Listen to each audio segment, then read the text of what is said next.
साल दर साल विश्वविद्यालयों में पोस्ट ग्रेजुएशन में लड़कियों का किस तरीके से रुझान बढ़ रहा है, लड़कियां किन कोर्स की ओर पढ़ने के लिए आगे आ रही हैं। आइए बात करते हैं कुछ छात्राओं से और जानते हैं उनका क्या कुछ कहना है। मुझे लगता है सोशल साइंस में बहुत ज़्यादा रुझान बढ़ा है क्योंकि लोग पढ़ने देते हैं, उनके पेरेंट्स पढ़ने देते हैं। जैसे साइंस और इंजीनियरिंग वगैरह नहीं करने देते ज़्यादा पेरेंट्स, बट हिस्ट्री के कोर्सेज बहुत ज़्यादा करने देते हैं और स्पेशली गांव वाले एरिया में बीए करवा देते हैं लड़कियों को।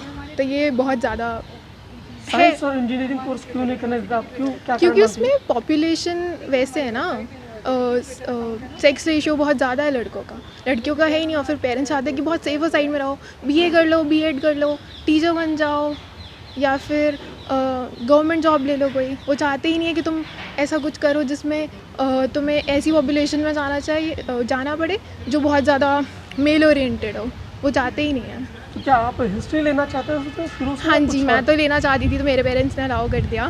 क्या स्पेसिफिक रीज़न? मेरा रीज़न था क्योंकि हिस्टोरिकल चीज़ें मुझे बहुत ज़्यादा अट्रैक्ट करती है, फैंटेसाइज करती हूँ मैं कि काश अगर हम उस पीरियड में होते तो हम बहुत सारी चीज़ें देख पाते हैं। यूजली तो गर्ल्स जो एकेडमिकली वैसे ज़्यादा इंक्लाइंड होती हैं वो हर सब्जेक्ट में ही जाती है, बट हर सब्जेक्ट में जाते हैं। जैसे IGGTU में आपको साइंस के स्ट्रीम्स में मिलेंगे गर्ल्स मोस्टली। आर्ट्स के स्ट्रीम में भी गर्ल्स काफ़ी जाती हैं। वहाँ पे हम लोग we study about social economic changes over this like I'm doing history, तो social economic changes in history especially related to girls also we study, so उससे based girls are very interested in that field also. तो liberal arts fields में भी काफ़ी लड़कियाँ आ जाती हैं। जब आपने हिस्ट्री में एडमिशन लिया तो क्या सोच के आपने एडमिशन लिया, किस तरीके से क्या काम करने के लिए? मेरा इंटरेस्ट हमेशा से हिस्ट्री में ही था एंड हिस्ट्री में वॉज स्ट्रॉन्ग होल्ड मेरे सब्जेक्ट्स में से। 12th तक मेरा हिस्ट्री में ही सब्जेक्ट स्ट्रॉन्ग होल्ड था and I wanted to continue it and I wanted to basically become a teacher and in university because I feel like this field is related to reality ज़्यादा and कुछ fakeness नहीं है, so that's why I wanted to be a history teacher। तो आपने सुना छात्राओं को जिन्होंने कहा कि छात्राएं आजकल सोशल साइंस सब्जेक्ट को ज़्यादा ऑप्ट कर रही हैं। आइए बात करते हैं अंबेडकर विश्वविद्यालय के रजिस्ट्रार डॉक्टर नितिन मलिक से और जानते हैं क्या कुछ कहना है कि किस तरीके से पोस्ट ग्रेजुएशन में लड़कियों का रुझान किस ओर बढ़ रहा है और किस सब्जेक्ट में। हम पिछले कई वर्षों के आंकड़े लें, 2-3 साल के भी आंकड़े अगर हम लेते हैं तो लड़कियां जो हैं, खासतौर से जो छात्राएं हैं, उनका रुझान जो है वो पोस्ट ग्रेजुएशन के अंदर में बहुत अधिक बढ़ रहा है। और ऐसा भी रुझान देखने को मिला है कि टेक्निकल कोर्सेज करने के बाद वो लोग साइकोलॉजी, सोशियोलॉजी, इकोनॉमिक्स या इवन मैनेजमेंट MBA के प्रति जो वो आना चाह रहे हैं तो वो उसके अंदर में संख्या में वृद्धि ही पाई गई है। सोशल साइंस कोर्सेज में आने का क्या मुख्य कारण मानते हैं लड़कियों का?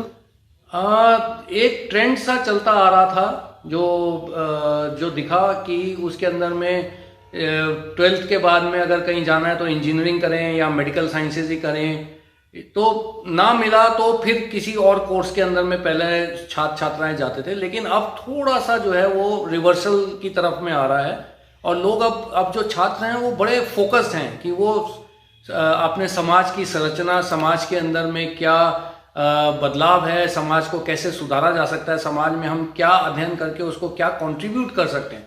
तो सोशल साइंस और ह्यूमैनिटीज़ के प्रति, और ख़ास तौर से जब से ये इंटरडिसिप्लिनरी हुआ है, जब से ये जो प्रोग्राम्स की जो बाउंड्रीज जो हैं ये डाइल्यूट हुई हैं और जब से नई नीतियाँ आई हैं और इंटरडिसिप्लिनरी अप्रोच की, कंप्यूटर साइंस के साथ आप सोशियोलॉजी भी कर सकते हो, आप कोई और दूसरा काम इकोनॉमिक्स कर रहे हो तो उसके साथ में आप अपना म्यूज़िक भी कर सकते हो। तो उसके अंदर में आने से सोशल साइंस, ह्यूमैनिटीज़ और लिबरल स्टडीज़, खास तौर से इन तीनों के अंदर में बहुत अधिक एनरोलमेंट देखा जा रहा है हमारे इस सोसाइटी के अंदर। सर, मैं अगर अंबेडकर विश्वविद्यालय की बात करूँ तो लड़कियों का यहाँ पर रेशियो पोस्ट ग्रेजुएशन में किस तरीके से आप देख रहे हैं?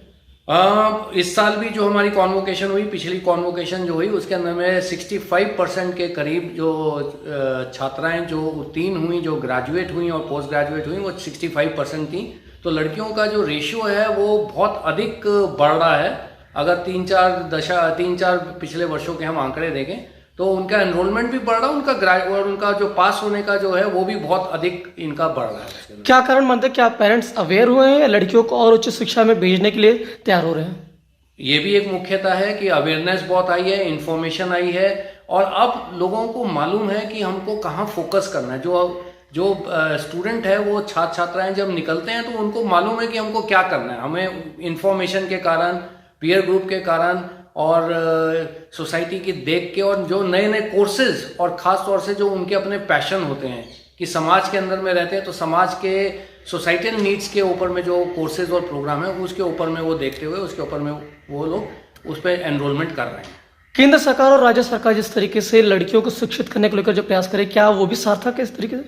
मेरे को तो पूर्ण रूप से सार्थक लगता है। अगर पिछले आंकड़े देखें हम 2-3 वर्ष के, तो एनरोलमेंट भी बहुत बड़ा है, और जितने नए कोर्सेज खोले हैं उसके अंदर में आप देखिएगा कि जो छात्राएं हैं वो बिल्कुल आगे बढ़ चढ़ कर ना खाली अच्छे से अपनी पढ़ाई कर रहे हैं, बल्कि वो उसके अंदर में उत्तीर्ण भी हो रही हैं, और उसके अंदर में वो बहुत अच्छे मार्क्स के साथ में और अच्छी प्लेसमेंट्स भी पा रही हैं, क्योंकि उन्हें मालूम है कि हमें आगे फोकस रूप में हमें क्या करना है अपने करियर में। तो आपने सुना अम्बेडकर विश्वविद्यालय के रजिस्ट्रार डॉक्टर नितिन मलिक को, जिन्होंने कहा ग्रेजुएशन से लेकर पोस्ट ग्रेजुएशन में छात्राओं की एनरोलमेंट की संख्या बढ़ी है।